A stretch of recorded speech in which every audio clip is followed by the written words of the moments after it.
Halo Sobat Sehat semua, Assalamualaikum warahmatullahi wabarakatuh. Salam jumpa kembali dengan saya Sugito di channel Berbagi Sehat, channel edukasi dan motivasi seputar asam lambung, GT anxiety psikosomatis.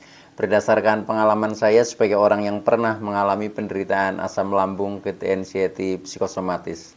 Harapan saya khususnya kepada teman-teman yang masih dalam penderitaan asam lambung, GT anxiety psikosomatis, setelah menonton video ini akan dapat tersugesti dan termotivasi untuk dapat cepat sembuh.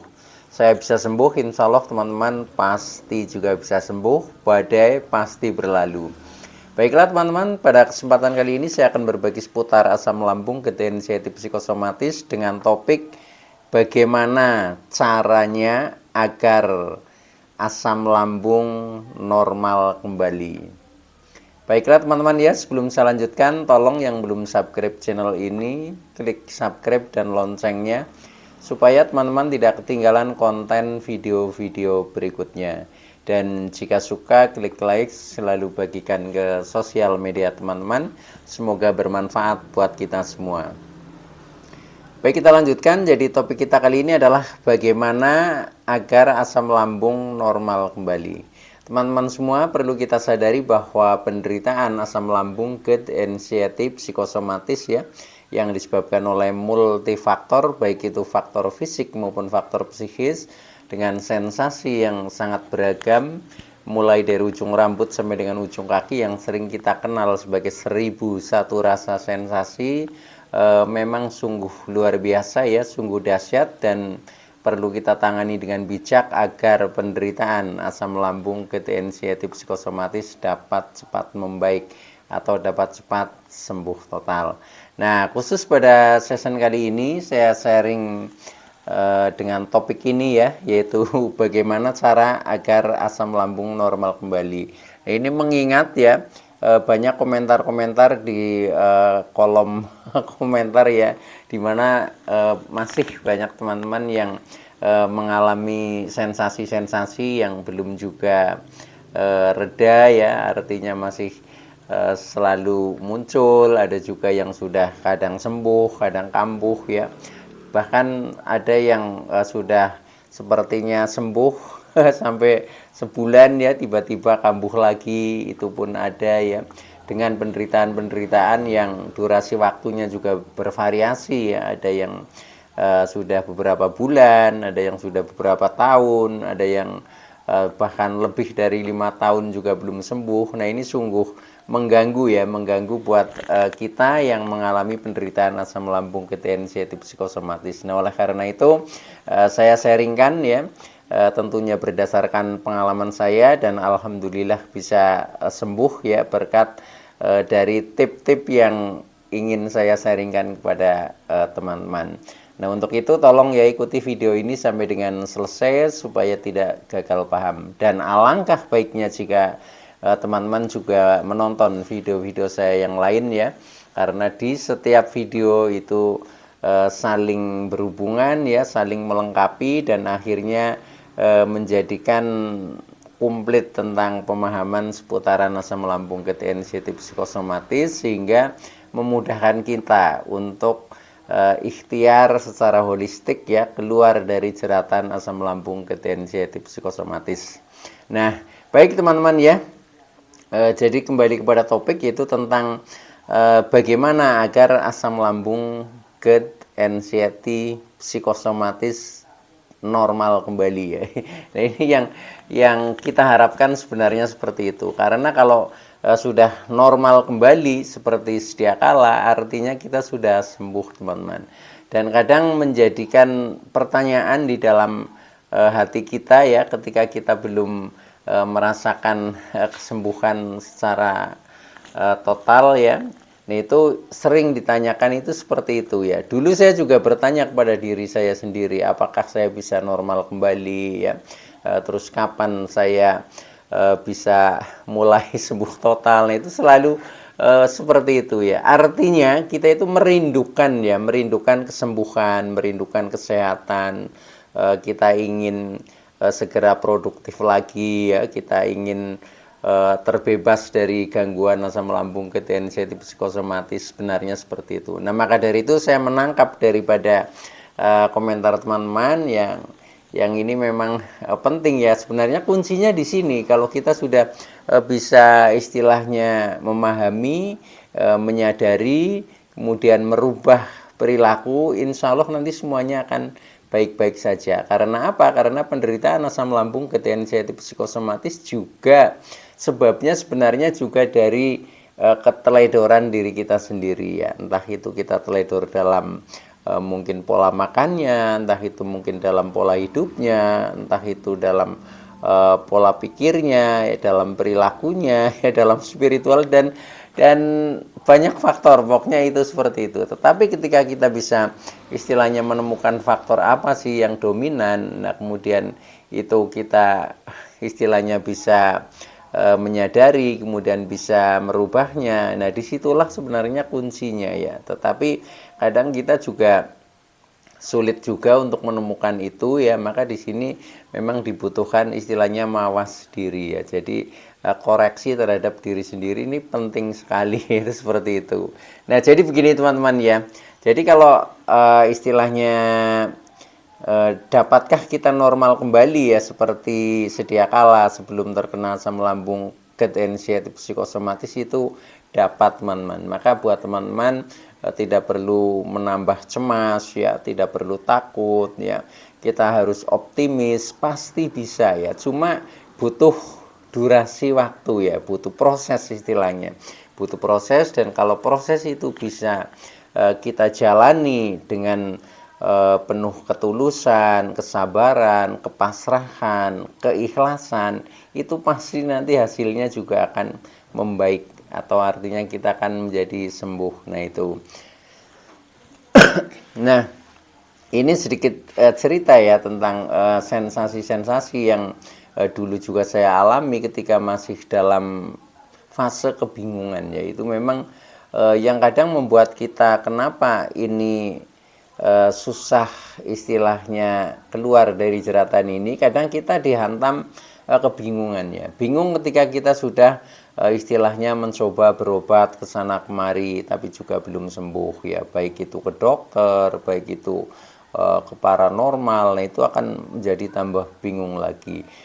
Bingung lagi ketika kita sudah istilahnya juga mencoba beberapa terapi ya, beberapa petunjuk-petunjuk juga kita lakukan juga kadang belum berubah. Nah itu karena apa? Karena kadang memang belum tepat kepada istilahnya permasalahannya. Karena di setiap orang itu kan kadang permasalahannya berbeda-beda. Nah disitulah yang kita harus bisa menggali diri kita sendiri, yaitu kita harus memahami diri kita sendiri itu sebenarnya untuk menemukan hal itu. Ketika kita sudah menemukan, kemudian kita sadari, kemudian kita rubah, yaitu nanti kita pasti akan membaik di situ teman-teman ya.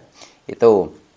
Nah, sehubungan dengan itu biasanya kita hanya fokus kepada gejala ya, kepada sensasi ya, yang ketika kita masih selalu kepala berat, selalu pusing-pusing ya, selalu keliengan, kemudian mata buram, telinga berdenging ya, yang hidung mampet, kemudian mulut kadang asam, untuk makan saja mual dan lain sebagainya. Nah itu kadang kita hanya mengejarnya mengatasi itu. Sebenarnya itu hanya gejala. Jadi yang lebih penting adalah sebabnya kenapa bisa muncul seperti itu ya. Termasuk ketika kita mungkin tensi juga naik. Itu sebabnya juga dari faktor pikiran juga bisa juga ya, termasuk ketika kita merasakan badan kita seperti mudah meriang ya, otot-otot kita tegang, badan menjadi rasa pegel-pegel. Nah itu bisa jadi ketegangan psikis kita sendiri teman-teman ya.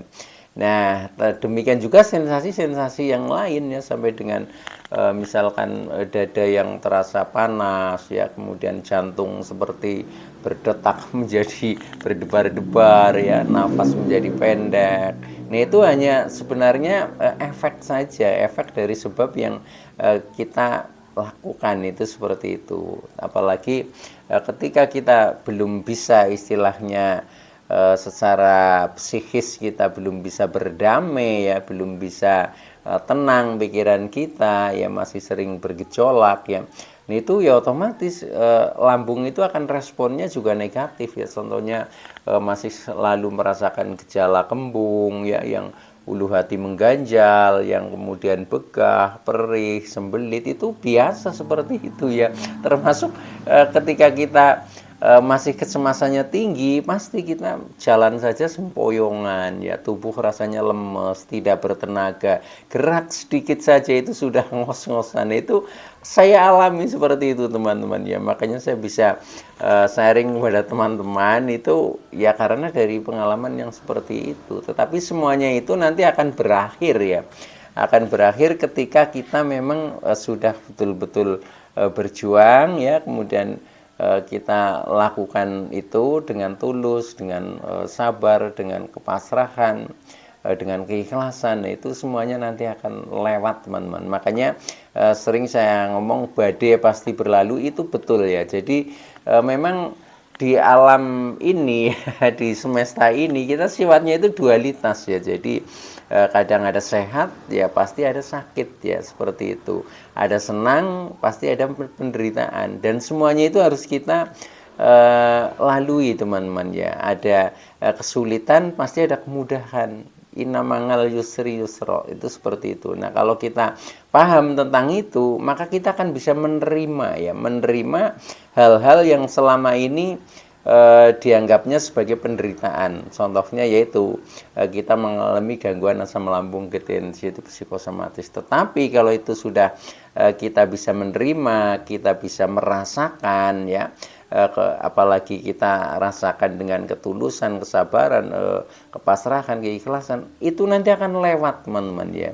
Jadi memang ini cara Tuhan, bagaimana caranya supaya kita itu menghargai kesehatan ya. Jadi dengan kita mengalami kesakitan, pasti nanti kita akan lebih menghargai kesehatan, sehingga kita selalu bisa istilahnya eling lan waspodo ya, menjaga ya, selalu ingat terhadap hal-hal yang bisa menimbulkan kenapa kita menjadi tidak sehat ya, dan selalu waspada terhadap hal-hal yang kira-kira bisa menghantam diri kita menjadi jatuh sakit, atau menjadi kecemasan kita memuncak dan lain sebagainya, itu seperti itu ya. Nah, jadi secara garis besar ketika kita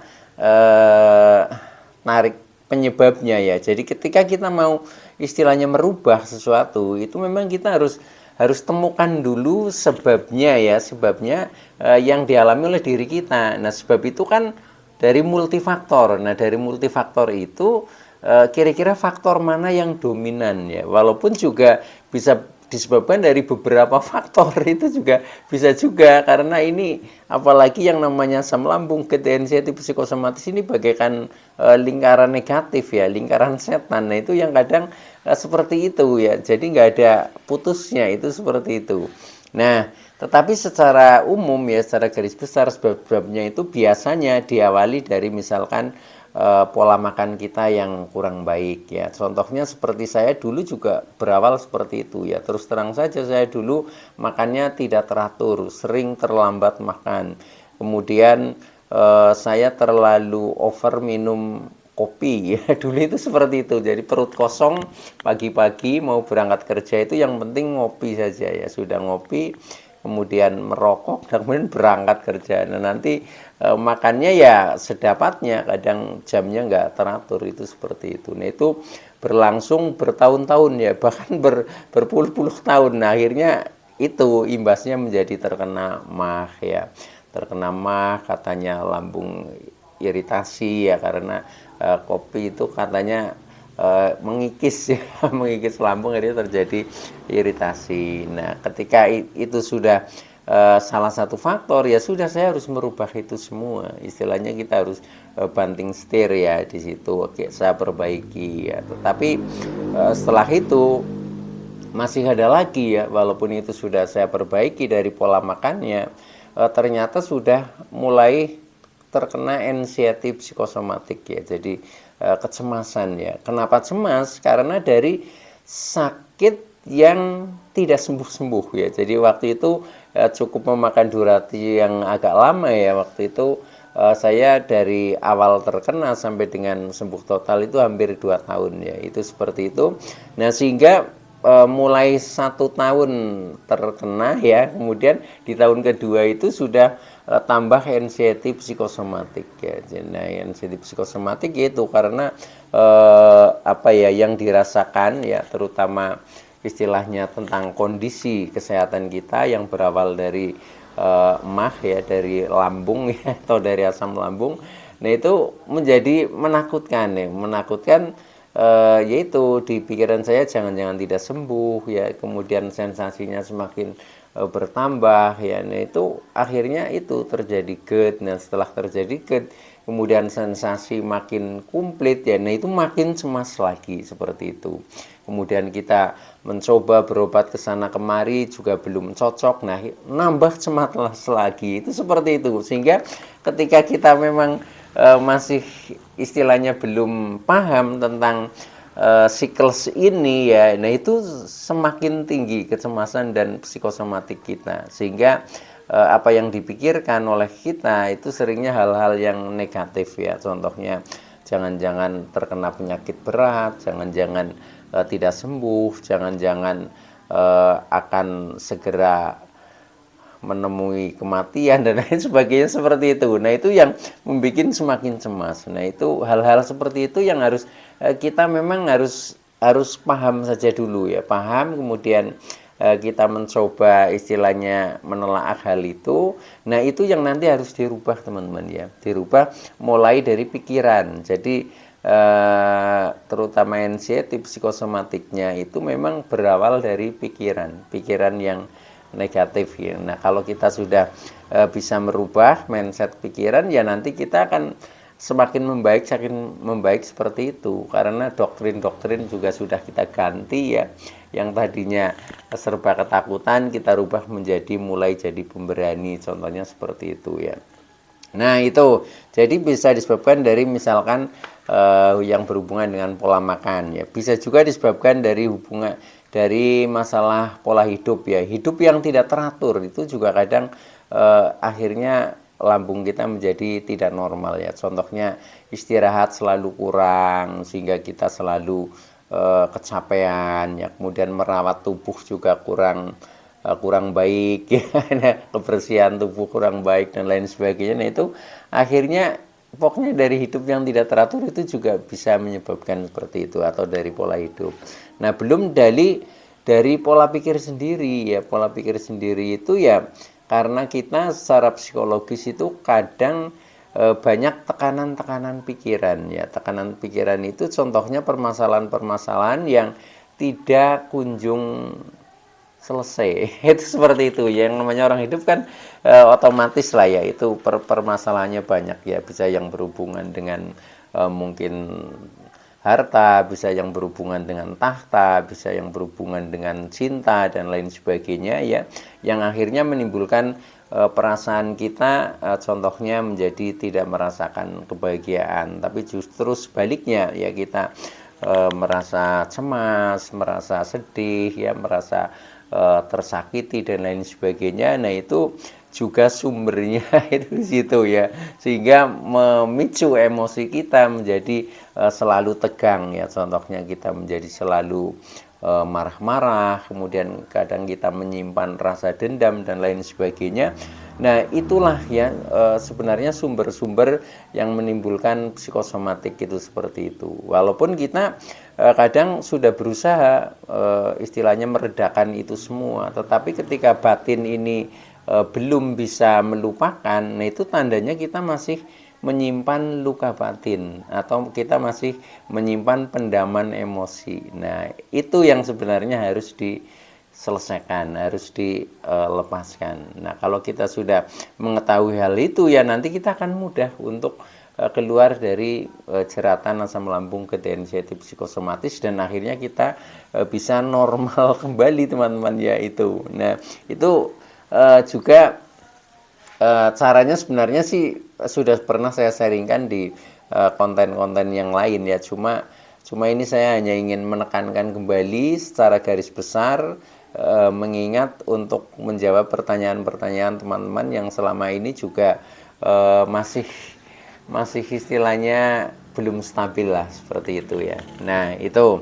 Nah kemudian yang lebih penting lagi ketika kita sudah mengetahui hal-hal seperti itu adalah bagaimana solusinya ya. Ini solusi paling sederhana, kita menjaga 5P ya. Ini paling sederhana, walaupun ini masih perlu diperdalam lagi, yaitu seperti itu. Nah 5P itu yaitu contohnya kita menjaga pola makan selalu baik ya. Baik dari segi waktunya, contohnya tepat waktu, baik dari segi pilihan menunya, kemudian kita juga menghindari makanan-makanan pantangan, contohnya seperti itu ya. Nah kemudian juga kita menjaga pola hidup kita ya, yaitu artinya pola hidup itu perlu keseimbangan teman-teman ya. Keseimbangan contohnya waktu untuk beraktivitas dengan waktu istirahat itu harus seimbang, itu seperti itu. Contohnya kalau saya atur dengan pola 8-8 ya. Jadi 8 jam untuk bekerja, 8 jam untuk relaksasi, untuk ibadah, untuk melakukan hobi, untuk santai lah, itu seperti itu. Nah kemudian 8 jam untuk istirahat atau tidur, itu seperti itu. Nah kalau itu bisa dipenuhi, insya Allah itu juga fisik lebih membaik ya, lebih membaik. Karena apa? Karena ketika contohnya tidur cukup ya, ini adalah memberikan kesempatan kepada tubuh untuk meregenerasi sel-sel yang telah rusak supaya terbangun kembali, sehingga orang yang tidurnya cukup ya kecenderungannya bangun pagi ya segar tubuhnya, seperti itu.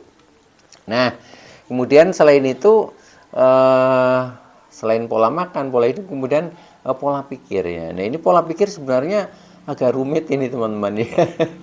Ini karena banyak yang disebabkan dari pikiran kita ya. Nah ini yang harus kita rubah juga dari sini. Tetapi yang perlu kita kenali sekali ya, sebenarnya kita itu punya pikiran atau kecerdasan ini ada 3 level ya. Satu adalah pikiran sadar ya, atau kecerdasan sadar yang di otak kita. Kemudian yang kedua adalah kecerdasan bawah sadar, yaitu tersimpan di dalam sel-sel tubuh kita.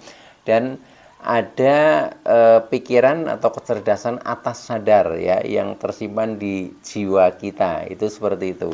Nah itu sebenarnya bisa dimanfaatkan. Kalau kita sakit juga disebabkan oleh pikiran ya, artinya pikiran bisa menyebabkan sakit, berarti pikiran juga bisa menyembuhkan sakit. Itu aja, jadi hanya dibalik saja seperti itu.